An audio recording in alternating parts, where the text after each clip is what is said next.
And President Volodymyr Zelensky about to become a U.S. citizen and be shipped off to live in the sunny state of Florida. Well, a new report has surfaced from someone claiming to be a U.S. Secret Service agent. And according to the report, well, ostensibly this person is a whistleblower still working at the U.S. Secret Service, trying to remain anonymous. He says he has documents claiming that the U.S. has already negotiated a plan to remove Zelensky from power, bring him to the United States as a U.S. citizen. And here you can see these naturalization documents, which have been provided, which he apparently leaked to the media. And you can see Volodymyr Zelensky here on this U.S. naturalization document. And he also then published a YouTube video anonymously backing up these claims. Listen. I work at the United States Secret Service, Office of Protective Operations. I have information which I believe needs to be made public. In mid-November, our office was tasked with planning and preparation for an operation to ensure the protection of Ukrainian President Volodymyr Zelensky and his family. The Biden administration is making active preparations based on the idea that first, Zelensky won't be the president of Ukraine after next spring, and second, that he and his family will need long-term or permanent security inside the United States. The Biden administration is planning to allocate an incredible amount of money and resources for this operation. Zelensky is not just being given a couple of security agents, he will be given full Secret Service protection.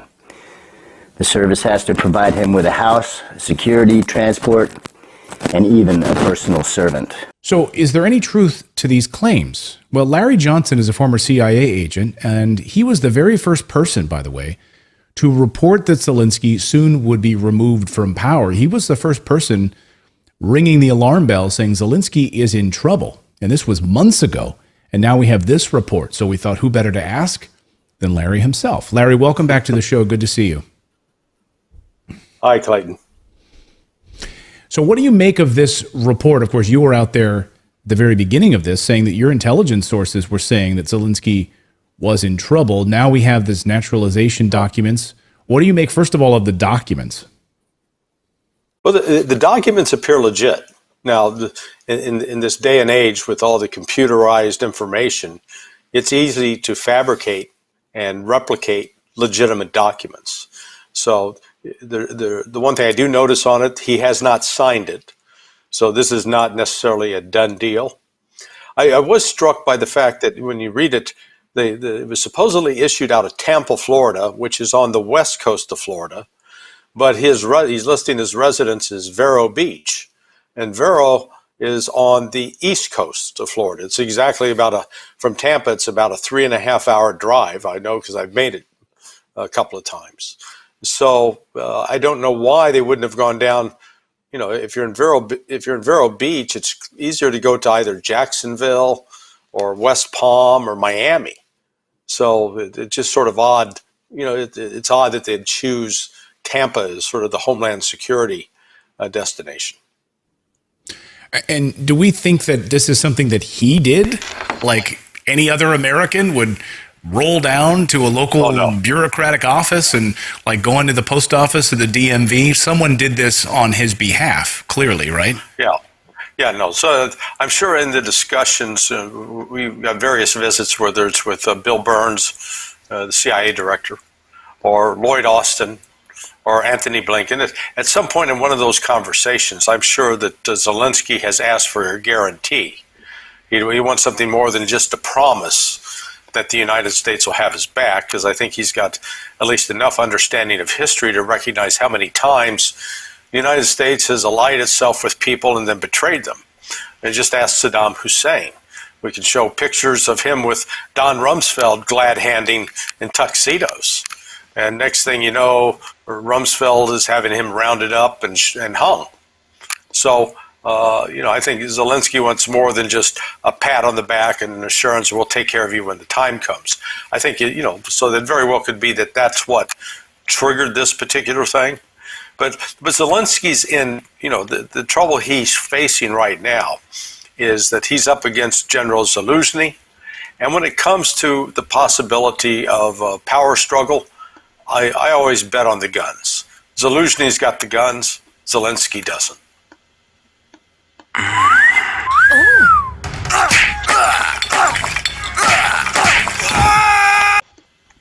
And it seems that Zaluzhny, in addition to the guns, has at least the support of the military in part. We have videos over the past few weeks showing Ukrainian soldiers putting up pictures of Zelensky's face on a target practice board and shooting at Zelensky. Not pictures of Putin, pictures of their own president. No, not a good sign. You know, when your soldiers who you're supposed to be the commander of are using you for target practice, albeit as a proxy, it still sort of lets you know where the sentiment of the troops are. And, you know, there is no good news for Ukraine on any part of the battlefield. And that's, you know, Russia's campaign to grind them down is, you know, some have hoped that, you know, Russia would grow weary of this, or that it's somehow Russia is becoming dissatisfied with its progress. I don't think that's the case at all. In fact, what I've picked up, I'm actually in Moscow right now, and in discussions with some people, it's clear that the public sentiment is growing more strident against, you know, before they would have accepted limited outcomes in Ukraine. You know, it was, okay, we'll just keep part of the Donbass. No. You know, at this point, I think there is growing public support that they take all of Ukraine. They want to be done with this because of they've recognized within the West a betrayal, the West supporting neo-Nazis, where they thought that they had eliminated this whole Nazi threat at the end of World War II, and lo and behold, it's back. And what's, you know, really fascinating about Russia right now is the religious revival that has awakened in this country. It is massive, it is significant, and it is not a superficial thing. It is a deep-seated belief in the Eastern Orthodox Christian Church, really that traces its origins to Christianity, the very beginnings of Christianity. So that's one of the things the West doesn't understand. And that is a key factor in this battle with Ukraine, because the Ukrainians are seen as embracing Satanism, as embracing homosexuality, as embracing a variety of deviant lifestyles that the Russians themselves reject, and reject, you know, vehemently. That they embrace, let's call them traditional Christian values, because that's exactly what they are. Well, Russia recently banned transgender, I don't know, a whole host of transgender-related items in the country. What they've done is they said that they're not going to allow organized LGBTQ groups to come out, protest, and be, you know, have a public presence. But they've said that if you are homosexual, and what you do in the privacy of your bedroom is your business, not theirs, but do not bring it into public as a public policy issue, because it will be considered illegal. And, you know, candidly, that's one of the things that's driving hatred in the West towards Russia, because the West's almost obsession with the whole rainbow flag movement is something that, you know, Russia's saying, no, we're not going that way. We promote traditional heterosexual relationships, the good old-fashioned mom and dad and kids.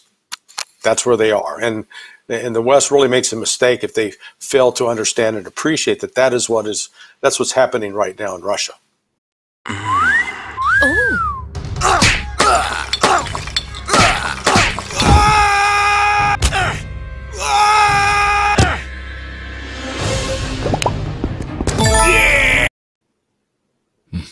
Interesting. Before I get you out of here, Larry, I want to kind of circle back just on this Secret Service agent, this purported Secret Service agent who is, you know, leaking this information about these Zelensky documents. What do you make of that? The fact that a U.S. Secret Service agent would have access to these documents and is kind of blowing the whistle on this. Why the Secret Service? Well, from time to time, Secret Service could be called in to consult on dignitary security, because that's their expertise. But I do know for a fact that Zelensky's security detail is really comprised of British Special Air Service, SAS. So it would be a little odd that it's not like the Secret Service has a detail in Ukraine to work with Zelensky and his crew. I guess that's the only thing I find a little suspicious about it. I would have, if there was a whistleblower, it would have come out of Homeland Security. But it's not to say that it's not impossible. But the key will be to watch what happens in Ukraine, and particularly in Kiev, over the next couple of days, because the things are really starting to come to a boil. The former President Poroshenko was scheduled. He'd actually got approval from their Congress to leave Ukraine to go on a tour and a trip to try to drum up more support for Ukraine. And someone leaked a phone call, whether it's a legitimate call or it's a contrived call, where he was supposedly plotting with Viktor Orban of Hungary to get rid of Zelensky. Zelensky prevented Poroshenko from leaving the country.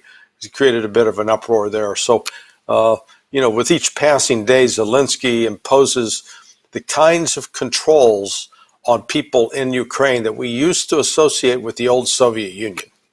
So there's nothing democratic about it. They're cracking down on churches and on press freedom and on political parties. Well, I do find it very interesting that as you and I are talking this afternoon or this evening, Ruslan Stefanachuk, who is the second in command in the ascension to the presidency behind Zelensky, is in Washington today, flew to the Capitol to meet with senators, not Zelensky. He went instead in his place and is meeting with members of Congress, the second in the line to the presidency. And apparently Zelensky's going to do a Zoom call or whatever. But I find it very interesting that he's not going, and the second in command is now in Washington asking for money. Yeah, well, that's another sign that Zelensky doesn't feel secure that if he leaves Kiev, that he would be vulnerable and could be easily replaced. Now, the West may be already going to do that for him. There is no path forward for Ukraine. That's what people in the West need to understand. It's not a matter of coming up with a new package of financial aid or a new set of military equipment. Nothing is going to change the trajectory of what is taking place in Ukraine right now, which is a Russian victory.